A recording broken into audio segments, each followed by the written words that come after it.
என் அன்பு குழந்தையே, இன்று இரவு இதை நீ அமைதியாக கேட்டுவிட்டு நிம்மதியாக உறங்கு. உன்னுடைய மனக்கவலைகள், வேதனைகள், மனபாரங்கள் என்று எல்லாவற்றையும் நான் தீர்த்து வைக்கிறேன் மகளே. விடியலை நோக்கி தினமும் காத்து கொண்டுதான் இருக்கின்றாய். ஒவ்வொரு விடியலிலும் இது நமக்கான விடியல் என்கின்ற நம்பிக்கையோடுதான் தொடங்குகின்றாய். ஆனால் நாள் முடிவில் எந்த ஒரு நிகழ்வும் நடக்காமல் போனதால் மீண்டும் மனவேதனையோடு அன்றைய இரவை எதிர்கொள்கின்றாய். உன்னை சுற்றி இருக்கும் உறவுகள் உன்னை ஒதுக்கி வைக்கிறார்கள், உன்னை வசைபாடுகிறார்கள், உன்னுடைய பின்னால் அவர்கள் உன்னை புறம் பேசுகிறார்கள். இதுதானே உன்னுடைய கவலை? யார் உன்னை வசைபாடினால் என்ன, புறம் பேசினால் என்ன? நீ இருக்கும் இடத்தில் அமைதியாய் இரு. யார் உன்னை வேண்டாம் என்று சொல்லிவிட்டு உன்னை உதறிவிட்டு சென்றாலும் நீ உன்னுடைய மனவேதனைகளை வெளியில் காட்டாமல், கோபப்படாமல் பொறுமையாக இரு. உறவுகள் உன்னை விட்டு போகும் அல்லது வரும். வீணாக குழம்பிக் கொண்டிருக்காதே. எந்தவித பாசமும் நேசமும் நிரந்தரமில்லை என்றல்லமே. உனக்கு யாருமே இல்லை என்கின்ற உணர்வை இன்றோடு விட்டுவிடு. அவர்கள் யார்? உன்னை உதறிவிட்டு சென்றவர்கள். உன்னை உதாசீனப்படுத்தி சென்றவர்களுக்காக நீ ஏன் வருத்தப்பட்டு கொண்டிருக்கிறாய்? உனக்காகவும் உன்னுடைய அன்பிற்காகவும் உன்னுடைய பக்திக்காகவும் இங்கு நான் ஒருவன் காத்திருக்கின்றேனே. என்னை நினைக்காமல் அவர்களை ஏன் நினைத்து புலம்பிக் கொண்டிருக்கின்றாய்? என்னை மறந்து விட்டாயா? எந்த சூழ்நிலையிலும், எவ்வளவு தூரத்தில் இருந்தாலும், எங்கு இருந்தாலும் உனக்காக இங்கு நான் ஒருவன் இருக்கிறேனே. நீ எதற்காக கவலைப்பட்டு கொண்டே இருக்கின்றாய்? உன்னுடைய எண்ணங்கள் அனைத்தையும் நான் நிறைவேற்றி தருகின்றேன். எவ்வளவு தோல்விகளை நீ சந்தித்தாலும் அவை அனைத்தையும் நீ ஜெயிக்கத்தான் போகின்றாய். நான் உன்னுடைய நிழலாக உன் கூடவேதான் வரப்போகின்றேன். அனைவரும் வியக்கும் வகையில் உன்னை வாழ்க்கையில் உயர்த்தத்தான் போகின்றேன். நீ எதிர்பார்க்காத நேரத்தில் உனக்காக எத்தனை விஷயங்களை நான் செய்து முடித்திருக்கின்றேன் நினைவிருக்கின்றதா? நீ எதிர்பாராத நேரத்தில் கூட உனக்காக நான் பல விஷயங்களை செய்து முடித்திருக்கின்றேன். இப்பொழுது நீ எதிர்பார்த்து ஏங்கிக் கொண்டு காத்திருக்கும் அந்த விஷயத்தை உனக்கு முடித்து தராமல் விட்டு விடுவேனா? உன்னுடைய கர்ம வினைகளால் நீ உனக்கு நிகழும் இன்பங்களையும் துன்பங்களையும் அனுபவித்துதான் ஆக வேண்டும். ஆயினும் விதியால் ஏற்பட்டதை நம்பிக்கை இருந்தால் சுலபமாக உன்னால் அதிலிருந்து வெற்றி பெற்று வெளிவந்து விடலாம். முதலில் நீ உன்னுடைய கவலைகளையும் வேதனைகளிலும் இருந்து வென்றுவிடு. எனக்கு மட்டும் ஏன் இவ்வளவு சோதனைகள், என்னுடைய வாழ்க்கையில் மட்டும் ஏன் இவ்வளவு தொல்லைகள் என்று புலம்பிக் கொண்டே இருக்காதே. உலகத்தில் பல பேர் உன்னை விட அதிக வலிகளையும் வேதனைகளையும் அனுபவித்துக் கொண்டு வருகிறார்கள். அவர்களோடு உன்னை ஒப்பிட்டு பார்த்தால் நீ எவ்வளவோ மேல். நீ இந்த பெருமாளின் பாதுகாப்பில் இருக்கும் என்னுடைய செல்ல பிள்ளை. நீ பாக்கியசாலி. உன்னுடைய கெட்ட கர்மாக்களை இந்த பெருமாளின் பாதங்களை கொண்டு குறைத்து கொண்டிருக்கின்றாய். உனக்கான புண்ணிய காலங்களை நெருங்கிக் கொண்டும் இருக்கின்றாய். ஒன்றை இழந்தால் அதைவிட சிறந்த ஒன்று நிச்சயமாக உன்னை தேடி வந்து சேரும்.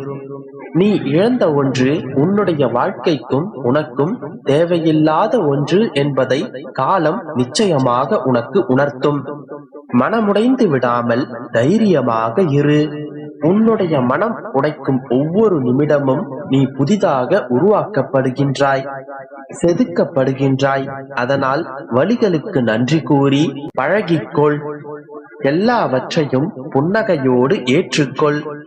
இதோ உனக்கான விடியல் உன்னை தேடி வருகின்றது. இன்றிலிருந்தே, இன்றைய நொடியிலிருந்தே உனக்கான நல்ல நேரம் தொடங்கிவிட்டது. இடம், பொருள், வசதி என்கின்ற உன்னுடைய அனைத்து பிரச்சனைகளும் இன்றிலிருந்தே படிப்படியாக நீங்கும். சகல வளங்களும் வரங்களையும் பெற்று சிறப்பாகவே வாழப் போகின்றாய். நீ எதிர்பார்த்து காத்து கொண்டிருந்த அனைத்து நல்ல விஷயங்களும் நிச்சயமாக உன்னுடைய வாழ்க்கையில் நடைபெறும். உன்னுடைய வேண்டுதல்கள் அனைத்தும் சர்வ நிச்சயமாக நிறைவேறும். இன்னும் சற்று காலம் நல்ல மனதோடு காத்திரு. உனக்கான நல்லவை எல்லாம் நிச்சயமாக உன்னை வந்து சேரும். உனக்கான ஒன்றை யாரும் தடுத்து விட முடியாது. யார் தடுத்தாலும் உனக்கு வந்து சேர வேண்டிய நேரத்தில் அது கட்டாயமாக உன்னை வந்து சேரும். நீயே வேண்டாம் என்று சொன்னாலும் அது உன்னை தேடி வரும்.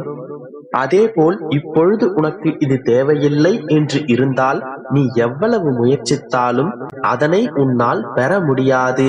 அதனால் எந்த ஒரு விஷயமாக இருந்தாலும் அது நடக்கும் என்று இருந்தால் நிச்சயமாக நடக்கும். அதுவரை நீ பொறுமையாக காத்து கொண்டிரு. நம்பிக்கையோடு இரு. நல்லதே நடக்கும். என் அன்பு குழந்தையே, இன்று நீ கேட்டதை கேட்டபடி செய்து வைத்து உன்னை பரிபூரணமாக ஆசீர்வதிக்கவே நான் வந்துள்ளேன்.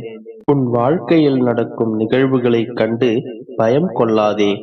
ஒருவரிடத்தில் அவர்களின் வாழ்க்கையில் நடப்பது ஒரு காரணத்திற்காக மட்டும்தான் என்பதை புரிந்துகொள். காரண காரியங்கள் இல்லாமல் விளைவுகள் ஏதும் இல்லை என் தங்கமே. என் மீது மட்டும் முழுமையான நம்பிக்கை வை. அனைத்தையும் அறிந்தவன் நான், அனைத்தையும் செய்பவனும் நான், செயலும் நானே, விளைவுகளும் நானே. என் அனுமதி இல்லாமல் ஒரு இலை கூட அசையாது என்றிருக்கும் பொழுது எதற்காக நீ பயப்படுகிறாய்? எல்லாவற்றிற்கும் புலம்பிக் கொண்டிருக்காமல் என்னிடம் எல்லாவற்றையும் அர்ப்பணித்து விட்டு எந்த சந்தேகமும் இல்லாமல் என் அப்பா பார்த்து கொள்வார் என்று முழுமையாக என்னிடம் சரணடைந்து விடு. அப்பொழுது நான் கொடுக்கும் ஆசீர்வாதங்களை முழுமையாக நீ அனுபவிப்பாய். ஆனால் அன்றைக்கும் நீ அழுவாய், அப்பா, உங்களை என்னால் பார்க்க முடியவில்லையே, நான் கேட்டதையெல்லாம் நிறைவேற்றி தந்து விட்டீர்களே என்று ஆனந்த கண்ணீரோடு என்னை அழைப்பாய். இப்பொழுது கூறுகிறேன் கேள். உனக்கான அனைத்து சிக்கல்களிலிருந்தும் நான் உன்னை பாதுகாப்பேன். தேவையில்லாமல் உன்னை நீயே வருத்திக் கொள்ளாதே என் குழந்தையே. எப்பொழுதும் நான் உன்னை இரு கரங்கள் கொண்டு பற்றி பாதுகாத்து கொண்டுதான் இருக்கிறேன். இன்னும் சில நாட்களில் அனைத்தையும் நீ உணர ஆரம்பிப்பாய். உன்னுடைய எண்ணங்கள் அனைத்தும் நிறைவேறப் போகிறது. யாரும் இல்லையே, எல்லாம் தவறாக நடக்கின்றதே என்று யோசிக்காதே. என்ன செய்வதென்று கலங்காதே. உன் அப்பா நான் உன்னோடுதான் இருக்கின்றேன். எல்லாவற்றையும் ஒரு நொடியில் மாற்றியும் காண்பிப்பேன். எல்லாவற்றையும் முழுவதுமாக மாற்றும் திறனுடையவன் நான். நீ சலித்துக் கொள்கின்ற உன்னுடைய விதியையும் மாற்றும் வல்லமை பெற்றவன் நான். அனைத்தையும் இனி நீ விரும்பியபடியே நடத்துவேன். நீ நினைத்த காரியம் அனைத்தும் கைகூடி வரும் நேரம் வந்துவிட்டது. எனது அனைத்து ஆசிகளையும் வாங்கிக் கொண்ட நீ இனி சந்தோஷமாகவும் நிறைவாகவும் செல்வ செழிப்புடனும் வாழப் போகிறாய். நம்பிக்கையோடு என் கரம்